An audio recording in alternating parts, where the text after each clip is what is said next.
Bien-aimés dans le Seigneur, nous voici encore au rendez-vous, le rendez-vous de la méditation. Et je vous souhaite la bienvenue. Nous allons commencer par un temps de prière. Éternel, notre Père et notre Dieu, il n'y a pas de meilleure place qu'en ta présence. En ta présence, tu nous fais du bien. Oui, tu as dit à Marie, tu as choisi la bonne part parce qu'elle était à tes pieds.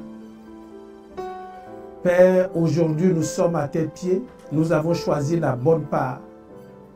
La bonne part, il s'agit de ta parole. La bonne part, il s'agit de tes révélations. La bonne part, il s'agit d'une instruction. La bonne part, il s'agit de la lumière contenue dans cette parole que nous allons explorer. Fais du bien à un téléspectateur, fais du bien à quelqu'un qui nous suit sur son portable ou sur son PC.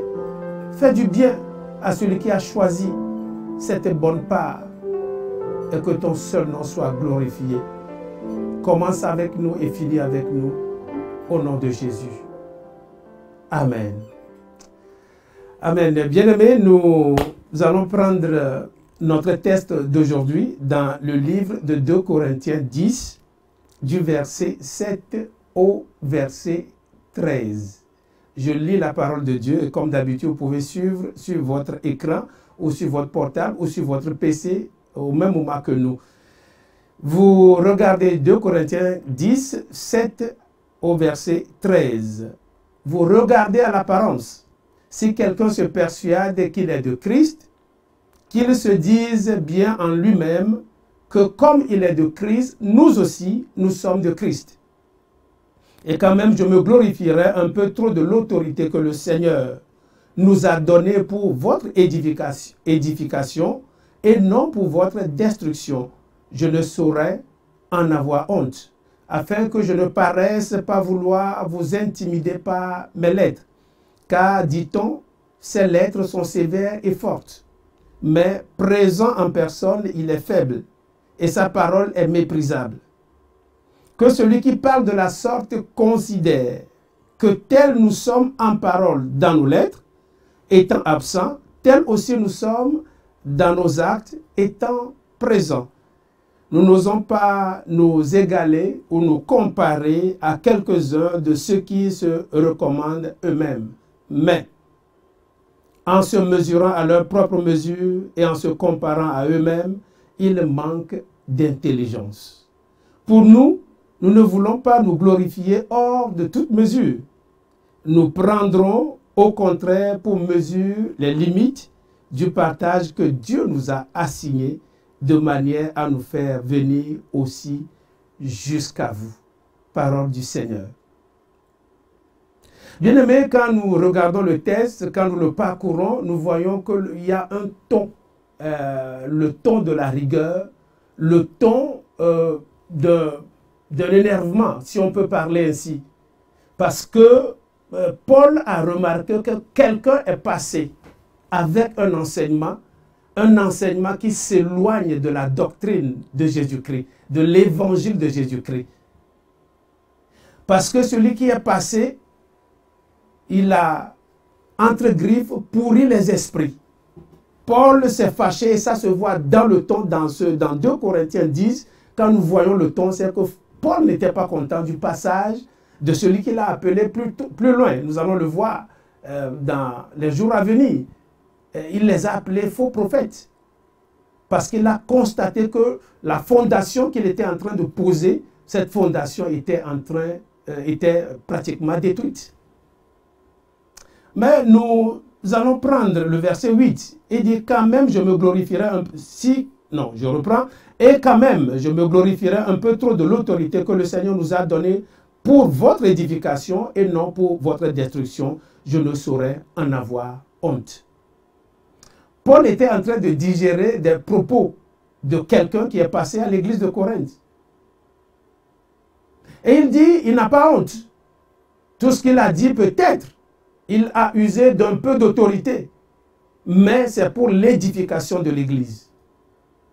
Ce n'est pas pour la destruction. Il y en a qui passent juste pour détruire.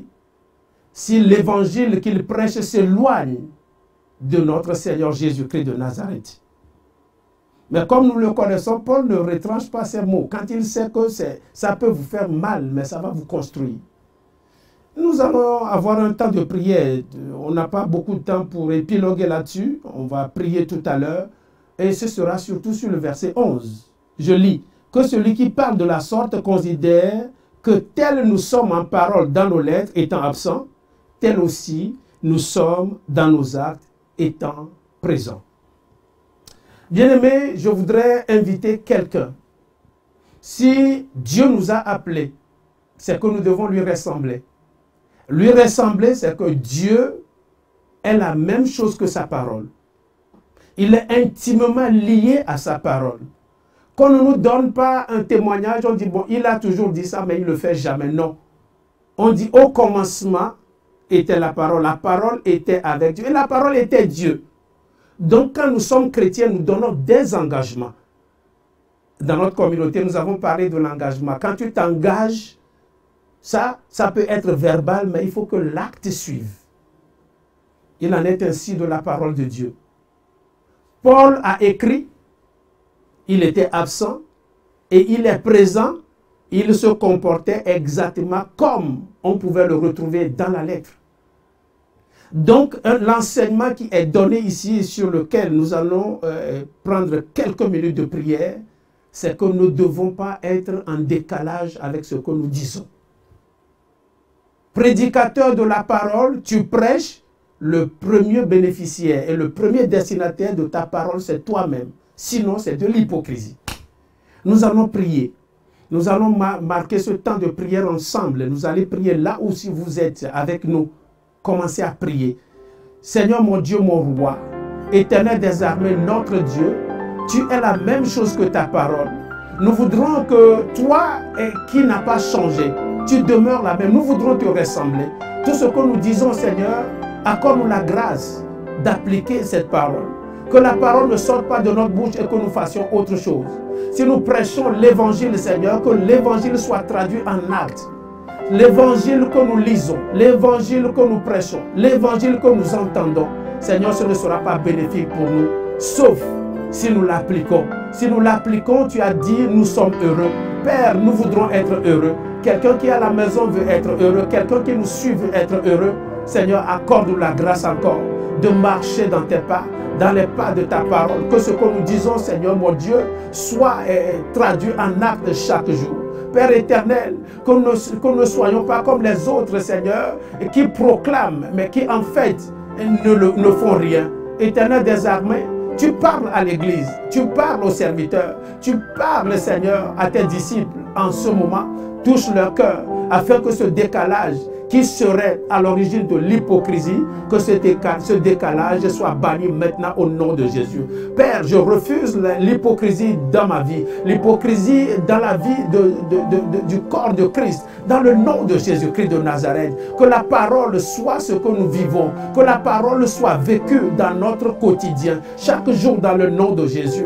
Père éternel des armées, que ça soit vécu, que ça soit au travail, que ça soit dans le train, partout où nous sommes, Seigneur, que cette parole soit traduite en acte. Nous ne voudrons pas, Seigneur, proclamer et faire autre chose, parce que toi, tu sondes les cœurs. Au début de cette parole, Seigneur, Paul a dit, vous regardez l'apparence. Seigneur, toi, tu regardes l'intérieur de nos cœurs. Nous voudrons nous appliquer, Seigneur. Une femme veut s'appliquer, un homme veut s'appliquer, Seigneur, selon ta parole. Que la parole qui est déclarée, Seigneur, mon Dieu, éternel des armées, que cela soit traduit en acte et que le bénéfice, Seigneur, soit pour ta gloire, au nom de Jésus-Christ de Nazareth. Papa éternel des armées, accorde-nous encore cette grâce. Fais-nous marcher dans les pas. Ta parole sera une lumière encore sur notre sentier. Ce sera une lampe à nos pieds, une lumière sur notre sentier. Ça nous éclaire pour que nous puissions effectivement marcher à la lumière de cette parole au nom de Jésus-Christ de Nazareth. Merci Seigneur pour ton esprit. Merci pour la grâce que tu nous as faite.